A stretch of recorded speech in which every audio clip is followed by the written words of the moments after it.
Hi, Andrew. Hey, Bob. How you doing? I'm good. How about you? I'm okay.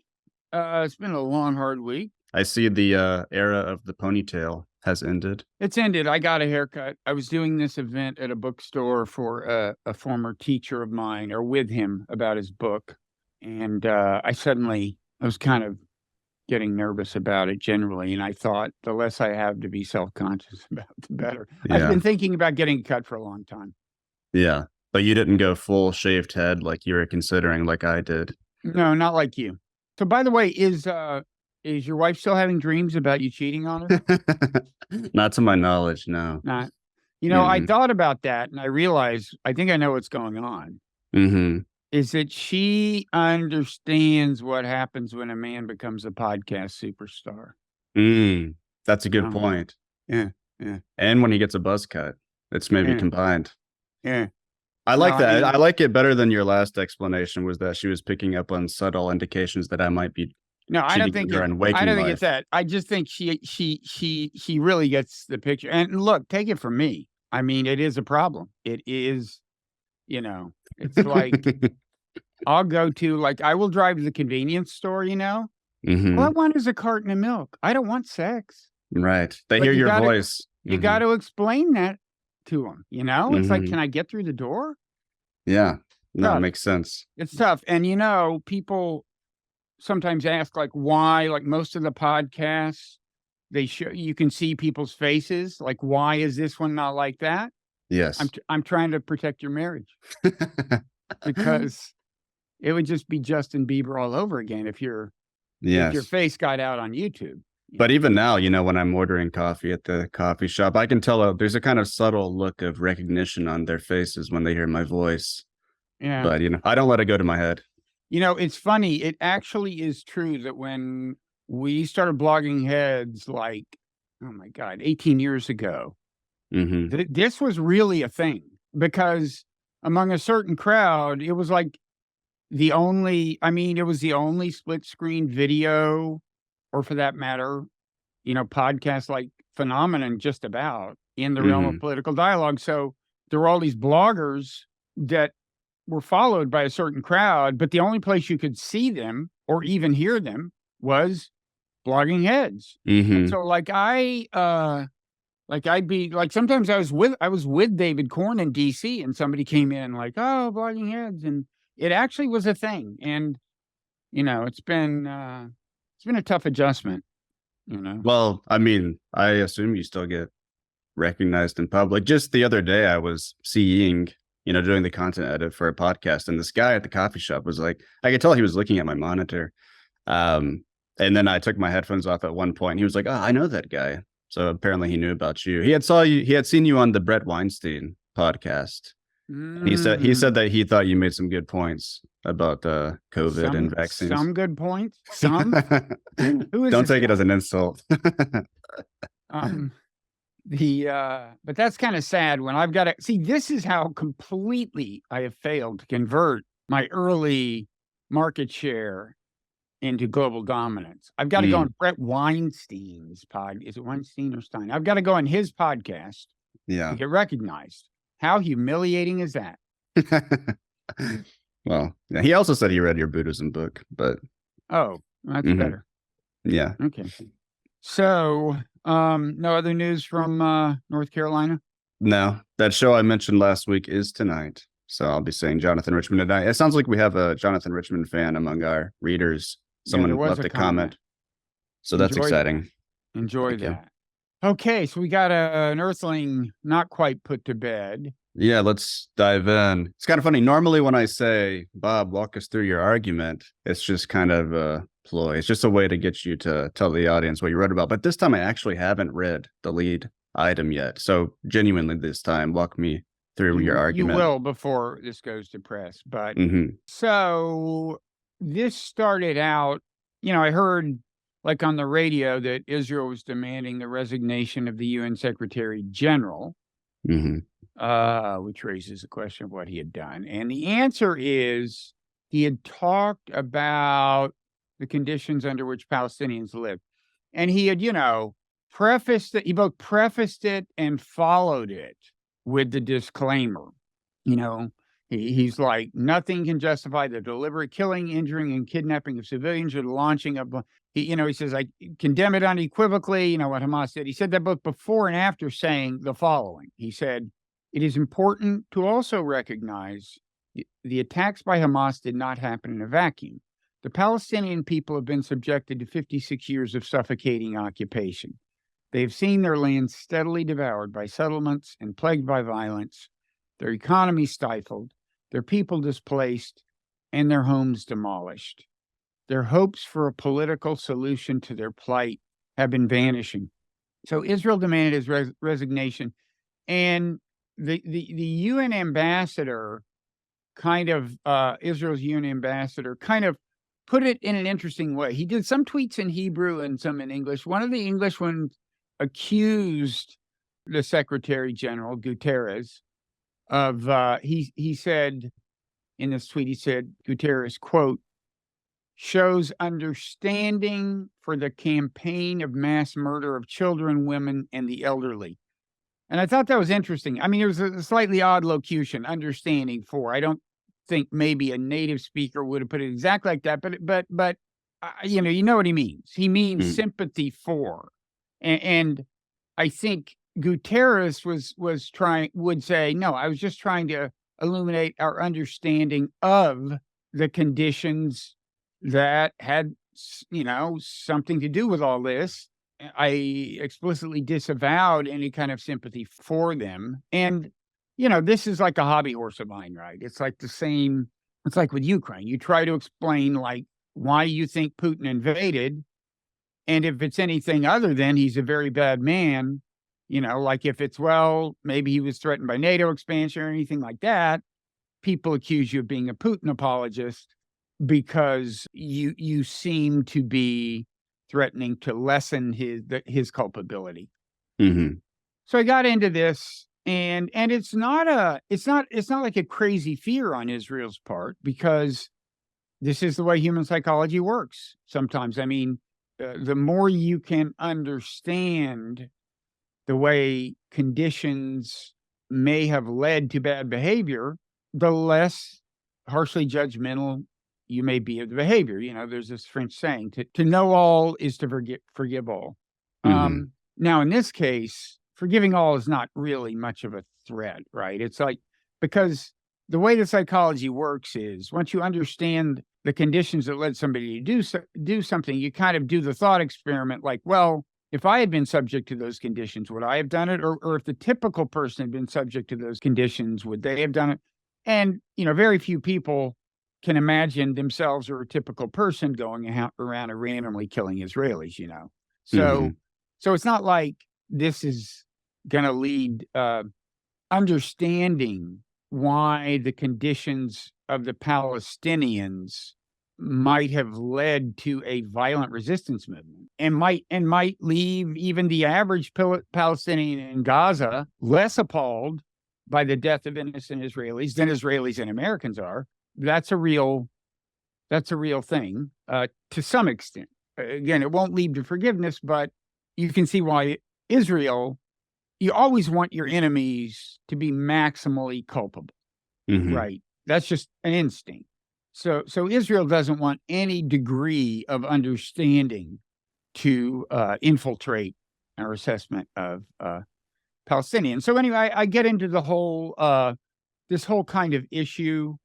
I briefly touch on the way getting legalistic can kind of solve the problem, because it really is a real thing. That I mean, in the extreme case, I don't get into this, but people worry, like, if you get to a point where you basically don't believe in free will, and you think of all behavior as the product of genes plus environment, then in theory, how do you find it in yourself to justify the punishment of wrongdoers? And then society falls apart, right? This is a classic fear in the kind of extreme case. And it's not crazy. Some, understanding conditions can lead to some degree of forgiveness. And I say, like, the law is a way around that. Putin violated international law, period, and you can go back and reflect, as I think you should, on how American policy may have encouraged that. But it doesn't change the fact that he's legally culpable. That's the thing about the law, even if very unwise behavior on someone's part made it more likely that you'd violate some law, assuming the unwise behavior wasn't itself illegal, you still violated the law. So that's one way out, and Hamas violated international law. These atrocities violated international law.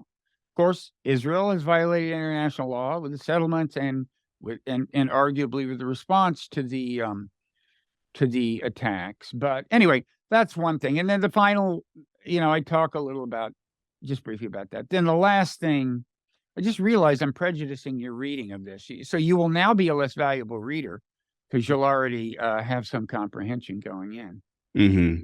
Oh, well, the deed is done. The last thing I say is, although it's a valid issue, yes, understanding can lead to a kind of lessened conviction about moral culpability. Right now, it's not a problem.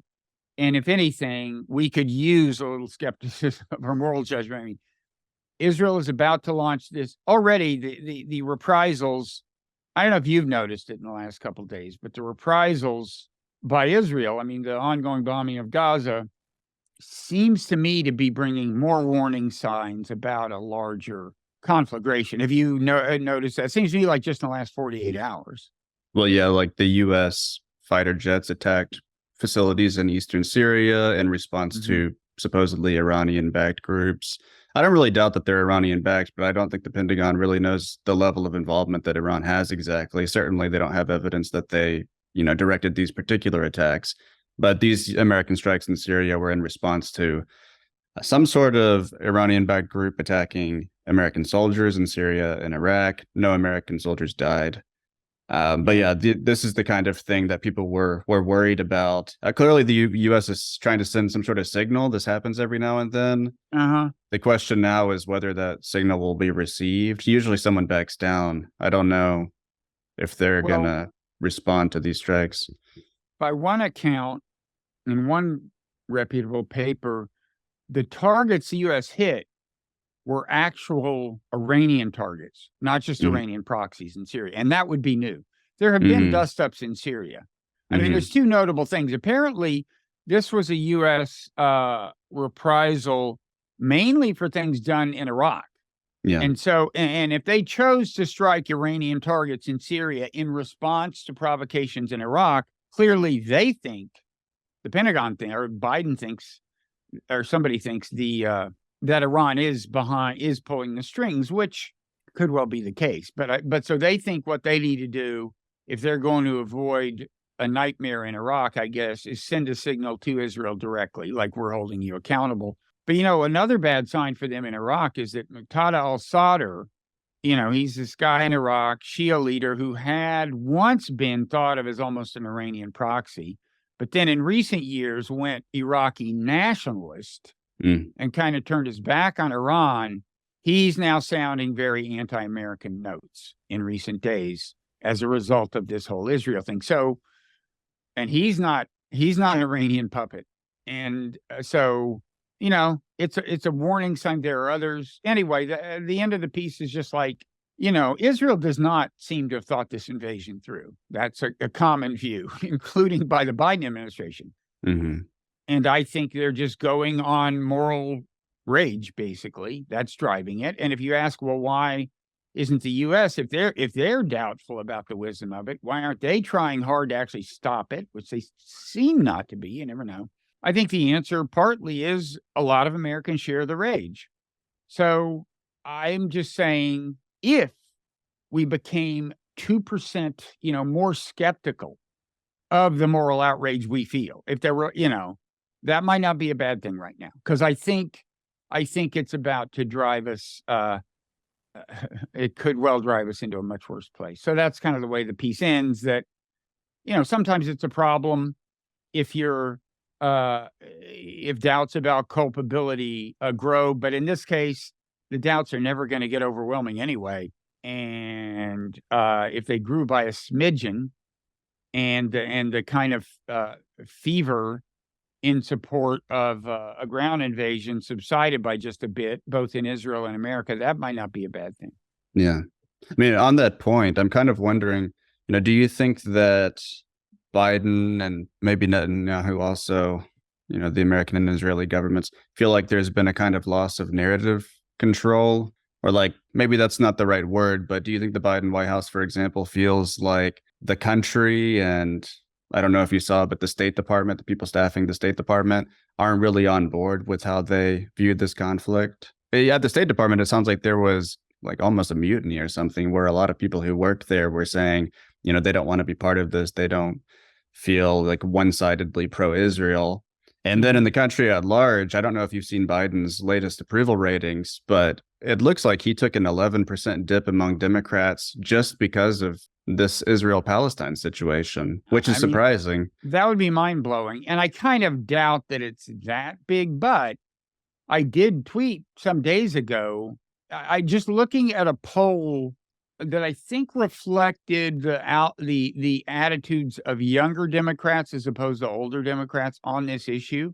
Mm-hmm. I tweeted, he's got a problem. I mean, these younger voters, and this is a pretty big issue for them. They could sit this one out over this issue. They could vote for Cornel West over this issue. It wouldn't take a ton of them to make a difference in a state or two. And if he tries to accommodate them, then he runs into trouble with the traditional constituency. I think it's probably news to him that things have changed. He may be starting to process that, but I think instinctively he's just an old school pro-Israel Democrat.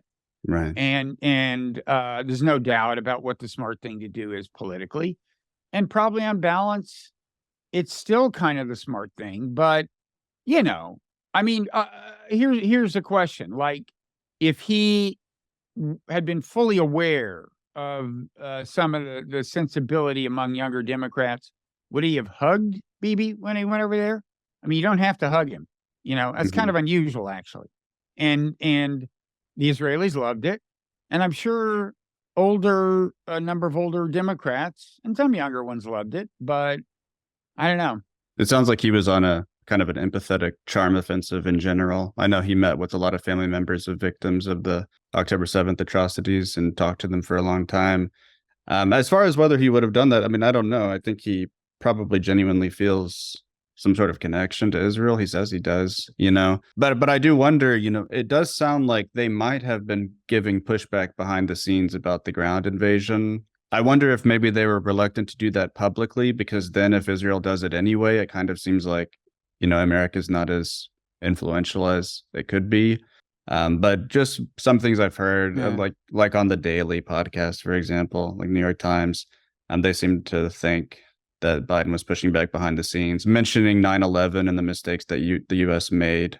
I think one theory is that he showed them all the public love so that he would be able to push back more strongly, maybe down the road if he wanted to say something publicly, or maybe even behind the scenes now. I don't know. But, as for what it would seem like to the world, if he argued against the invasion and it happened anyway, well, as a geopolitical matter, America would get less blowback from some corners, including corners from which, anti-American terrorism can arise. So I'm not sure it's in America's interests for him to just be shoulder to shoulder with Bibi on this.